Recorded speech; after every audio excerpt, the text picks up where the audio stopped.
Hello students, welcome to my channel ATM classes by Satyam. तो आज हम लोग करेंगे एक्सरसाइज 1B ट्रिगोनोमेट्री का 18 नंबर से। इससे पहले के वीडियो में हम लोगों ने सारा कॉन्सेप्ट ट्रिगोनोमेट्री का सीख लिया है और साथ ही साथ 1 से लेकर 17 नंबर तक ऑलरेडी सॉल्व कर लिया है। अगर आप लोगों ने पिछला वीडियो नहीं देखा है तो आपको डिस्क्रिप्शन में उसका लिंक मिल जाएगा या कमेंट बॉक्स में भी आपको उसका लिंक मिल जाएगा, आप लोग वहाँ से देख सकते हैं। तो बिना टाइम गवाए हम लोग आते हैं अपने 18 नंबर के पहले सवाल पर। ठीक है, अब जितना भी सवाल है आपको बस ये टेबल याद आना चाहिए। ट्रिगोनोमेट्रिक टेबल जो था, साइन 0 का क्या वैल्यू होता है, 30 का क्या वैल्यू होता है, ठीक है, साइन कॉस वगैरह। कम से कम साइन और कॉस और टेन का वैल्यू अगर आपको याद हो जाता है तो बाकी का आप लोग निकाल सकते हैं। इसीलिए मैं सजेस्ट करूँगा कि आप लोग एक बार टेबल को या तो याद कर ले या कम से कम टेबल को सामने रखें और उसके बाद बनाएं, और चैप्टर बनाते बनाते आपको ये टेबल याद हो जाएगा। तो सबसे पहले हम लोग बढ़ते हैं फर्स्ट नंबर सवाल पर। क्वेश्चन गिवन है, इसका जितना भी दिया हुआ है वैल्यू फाइंड आउट हम लोग को करना है। तो tan 60 और cot 30 इसका मान हम लोग को निकालना है। तो tan 60 का फॉर्मूला आप लोग को याद होगा, tan 60 डिग्री बराबर होता है 1√3 होता है, ठीक है, और cos 30 का मान होता है √3/2।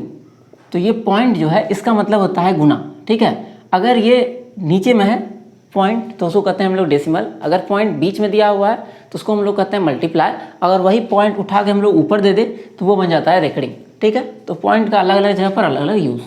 तो यहाँ पर √3 × √3 बन जाएगा 3 और नीचे में 2, ठीक है। तो इसका आंसर हो जाएगा 3/2। अगला सवाल है, sin 45 cos 45 दोनों को मल्टीप्लाई करना है, फिर उसमें से माइनस करना है साइन स्क्वायर 30 डिग्री। तो साइन 45 आप लोगों को पता होगा कि 1/√2 होता है, cos 45 भी क्या होता है तो 1/√2 होता है, माइनस साइन स्क्वायर 30 डिग्री। तो साइन स्क्वायर 30 का मतलब क्या होता है, पहले साइन 30 का वैल्यू हम लोग को रखना है और फिर उसका होल स्क्वायर कर देना है। तो साइन 30 का मान होता है 1/2, आप लोग को याद हो जाना चाहिए। साइन 30 का मतलब क्या होता है तो 1/2। तो इसको फिर 1/√2 × 1/√2 ये बन जाएगा 1/2 और 1/2 का स्क्वायर हो जाएगा 1/4। अब 1/2 का मतलब हो गया आधा और 1/4 का मतलब हो गया एक कोना। तो आधा में से एक कोना अगर हम लोग हटा ले तो हम लोग के पास एक कोना ही बचेगा। या दूसरा तरीका, आप लोग एलसीएम लेंगे तो आ जाएगा 4, यहाँ पर हो जाएगा 2 - 1 तो 1/4 आएगा। जैसे भी आपको माइनस करना है वो कर लेना है। अब बस आपको याद होना चाहिए टेबल और जोड़ घटाव अगर आपको आ रहा है बढ़िया से तो सारा सवाल आप चुटकियों में बना देंगे। तो अगला सवाल हम लोग देखते हैं, 2 × sin 45 1/√2 × cos 45 ये भी 1/√2 × tan 45 इसका मान होता है 1, ठीक है। तो सबको हम लोग सॉल्व कर लेंगे। ऊपर मिल जाएगा हम लोग को 2, √2 × √2 जब मल्टीप्लाई करेंगे तो बन जाएगा 2, जो कि आप लोग को पता होगा अगर कोई रूट में संख्या है और उस संख्या को उसी से गुना कर रहे हैं, उसी के रूट वाले संख्या से, तो ये रूट हट जाता है, ठीक है, मिल जाता है हमको a। या अगर इस तरह से भी अगर लिखा हुआ है √a उसका स्क्वायर है, सिंपली हो जाएगा a। तो ये क्या हो जाएगा, 2 और 2 कैंसिल हो जाएगा और हम लोग को मिल जाएगा 1 सॉरी। फिर हम लोग आते हैं 19 नंबर में। तो 18 में जो है 2 सवाल और था, इसी तरह का सवाल है तो आप लोग खुद से कर लीजिएगा। फिर 19 का भी 1 2 3 सिंपल है, लेकिन आप लोग को अगर जो सवाल मैं छोड़ते जा रहा हूँ, जैसे कि मैंने अभी तक 17 तक तो लगभग सारा सवाल कर ही दिया है हल, और 18 नंबर चूँकि सारा सवाल एक ही जैसा है और कुछ जान प्राण है नहीं सवाल में, तो इसीलिए मैंने यहाँ पर 2 सवाल, 18 में 2 सवाल और है उसको मैंने छोड़ दिया है। फिर 19 में भी 10-12 सवाल है, जिसमें से कि मैं 5-6 सवाल करवाऊँगा और 5-6 सवाल छोड़ रहा हूँ, ठीक है। तो जिसमें आपको लगे कि वो आपको थोड़ा भारी लगेगा या आपसे नहीं बने तो वो आप कमेंट बॉक्स में कमेंट कर दीजिएगा, उसका वीडियो मैं अलग से फिर बना दूंगा दोबारा। तो आते हैं हम लोग अपने 19 के 4th नंबर प्रॉब्लम पर। sin 60 का मान होता है √3/2 × sec स्क्वायर 45। तो sec स्क्वायर 45 अगर आप लोग को निकालना है तो sec उल्टा होता है cos का। तो पहले cos में 45 देखेंगे, cos में 45 होता है 1/√2, तो sec 45 क्या हो जाएगा, उसका उल्टा हो जाएगा। तो 1/√2 का उल्टा होता है √2, और चूंकि स्क्वायर है तो स्क्वायर हम लोग कर लेंगे। तो अगर आपको साइन कॉस टेन का वैल्यू पता है तो बाकी सबका आप वैसे भी निकाल सकते हैं। 3 इंटू 1030, 1030 कितना होता है, तो 1/√3, फिर plus 4 sine zero, sine zero का वैल्यू क्या होता है, तो 0 ही होता है। तो यहाँ से हम लोग को मिल जाएगा √3/2 इंटू √2 का स्क्वायर कितना हो जाएगा, तो 2 हो जाएगा। अभी तुरंत हम लोगों ने देखा था कि अगर कोई संख्या रूट के अंदर है और उसका स्क्वायर करते हैं तो जो रूट के अंदर जो संख्या रहता है वही हमको मिल जाता है। माइनस यहाँ से इसको अगर हम लोग रेशनलाइज करना चाहे तो ऊपर नीचे √3 से मल्टीप्लाई करेंगे, ठीक है। इसको ऊपर नीचे हम लोग को √3 से मल्टीप्लाई करना पड़ेगा। तो ऊपर में क्या मिल जाएगा हम लोग को 3√3 और नीचे में क्या मिल जाएगा √3 इंटू √3 बराबर 3, ठीक है। और 4 इंटू 0 क्या होता है, तो 0 होता है। अब यहाँ से 2 और 2 कैंसिल हो जाएगा, बच जाएगा √3। यहाँ से 3 और 3 कैंसिल हो जाएगा, बच जाएगा -√3 और 0 को छोड़ देते हैं तो √3 में से √3 माइनस होगा तो आंसर आ जाएगा फाइनली हम लोग का 0। फिर आते हैं हम लोग 5th नंबर पर। तो 5th नंबर सवाल भी सिंपल ही है, बस हम लोग को सॉल्व कर देना है इसको। तो 4 साइन 60 का मान होता है √3/2, स्क्वायर है तो हम लोग स्क्वायर कर लिए इसका, फिर प्लस 3 10 स्क्वायर 30, तो 1030 का वैल्यू होता है 1/√3 और इसका स्क्वायर, माइनस 8 साइन 45, तो साइन 45 का मान 1/√2 और cos 45 भी क्या होता है, दोनों बराबर होता है। साइन 45 और cos 45 का वैसा वैल्यू बराबर होता है जिसमें थीटा का मान अगर दोनों में जोड़ दें, मान लेते हैं यहाँ साइन ए है और साइन बी है, दो और a प्लस बी का मान अगर 90 आ रहा है तो इसका मतलब साइन ए और साइन बी का मान बराबर होगा, ठीक है। तो यहाँ पर मिल जाएगा हम लोग को 4 इंटू √3 का स्क्वायर 3 और 2 का स्क्वायर कितना हो जाएगा, तो 4 प्लस 3 गुना इसका स्क्वायर कितना हो जाएगा, तो 1/3, फिर माइनस 8 इंटू √2 इंटू √2 1/2 हो जाएगा। फिर बराबर, अब इसको हम लोग सॉल्व कर लेंगे तो 4 से 4 कैंसिल हो जाएगा, 3 से 3 कैंसिल हो जाएगा और 2 से 4 बार में 8 कैंसिल हो जाएगा। तो यहाँ बच जाएगा हम लोग के पास 3 प्लस यहाँ बच जाएगा 1 और यहाँ बच जाएगा 4 और इसको ऐड कर लेंगे तो 3 1 4 और 4 8 हम लोग का फाइनल आंसर आ जाएगा। अब 9 का जो है 9 नंबर क्वेश्चन है। तो 4 साइन 30 पे पावर 4 है इस बार, ठीक है। साइन 30 का मान होता है हाफ और इस पे पावर हम लोग भी ले देते हैं 4, प्लस cos 60 पावर है 4, तो cos 60 का वैल्यू भी क्या होता है हाफ पावर 4। तो आपको यहाँ पर जैसे यहाँ पर हम लोग देखे थे 45 साइन 45 और cos 45 का वैल्यू आया था 1/√2 1/√2, मतलब दोनों का वैल्यू सेम होता है। उसी तरह से 30 और 60 दोनों का जोड़ कितना होता है 90 होता है।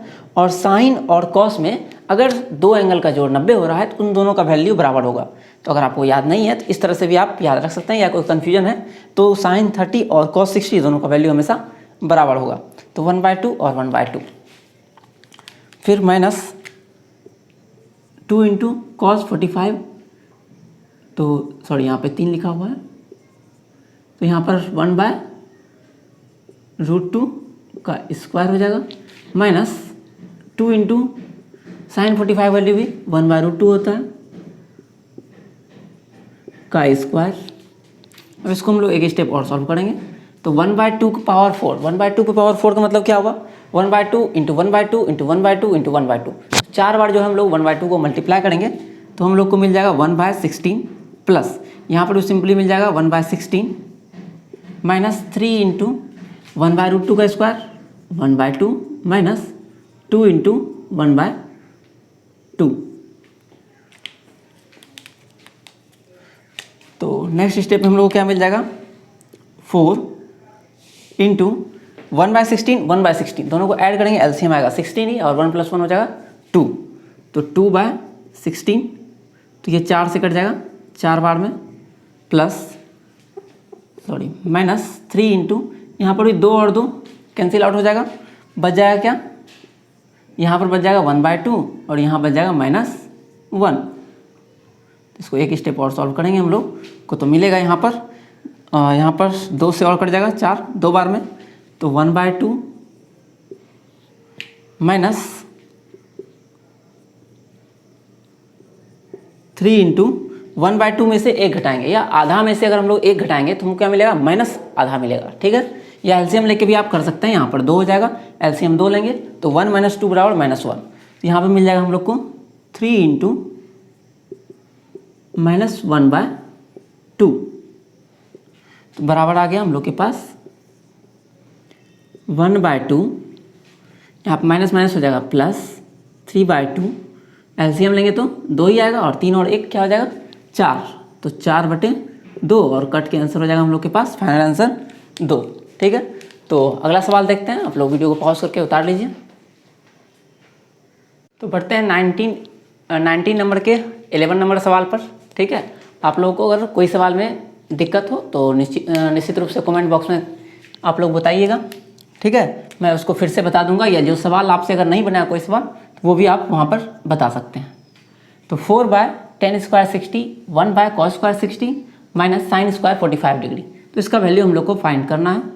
तो 4/10² 60, तो 10 60 का वैल्यू होता है √3, तो √3 का स्क्वायर कितना हो जाएगा, तो 3 प्लस 1/cos 30, cos 30 का मान क्या होता है √3/2 और √3/2 का स्क्वायर क्या हो जाएगा 3/4 माइनस sin² 45, sin 45 का मान होता है 1/√2, तो उसका स्क्वायर जब हम लोग करेंगे तो हम लोग को मिल जाएगा 1/2।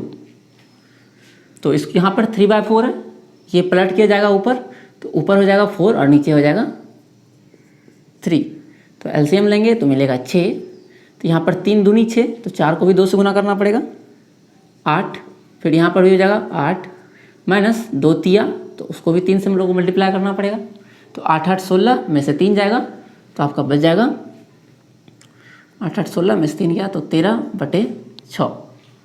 फिर अगला क्वेश्चन हम लोग देखते हैं 20 का 1, इसमें कह रहा है 10 60 बाय sin 60 प्लस cos 60 का मान निकालने, तो 10 60 का मान आपको पता होगा ही √3 डिवाइड बाय sin 60 का मान क्या होता है √3/2 प्लस cos 30 का मान भी होता है √3/2, अगेन यहाँ पर 60 30 90 होता है, दोनों का मान बराबर आना ही है √3, यहाँ पर √3/2 जो ऐड करेंगे तो हो जाएगा 2√3/2 तो यहाँ से 2 और 2 कैंसिल हो जाएगा, बच जाएगा √3/√3 और ये दोनों भी कैंसिल हो जाएगा, फाइनली हम लोग का आंसर आ जाएगा 1। 20 का 2 नंबर सवाल हम लोग देखते हैं, तो इसमें क्या है cot 30 divide by sin 60 degree plus cos 60 degree, इसको भी सॉल्व हम लोग करते हैं। तो cot 30 का मान कितना होता है, तो 10 30 पहले हम लोग निकालेंगे, तो 10 30 कितना आएगा 1/√3 और 10 क्या होता है cot का उल्टा होता है, तो cot 30 का वैल्यू हो जाएगा √3 डिवाइड बाय sin 60 का मान क्या होता है, तो ये होता है आपका √3/2 माइनस cos 60, तो सॉरी प्लस cos 60 का मान क्या होता है, तो ये भी होता है आपका √3/2, दोनों सवाल सेम है क्या देख लेते हैं। तो ये हो गया √3 और यहाँ पर दोनों ऐड कर लेंगे तो आ जाएगा मेरे पास √3 2√3/2, तो 2 और 2 कैंसिल √3/√3 बराबर 1। तो एक बार इसका सवाल देख लेते हैं 20 का 2 है cot 30 sin 60 और cos, अच्छा यहाँ sin 60 है तो यहाँ पर हम लोग sin 60 का वैल्यू रखना है, तो sin 60 है आपका √3/2 और cos 60 का वैल्यू होता है 1/2।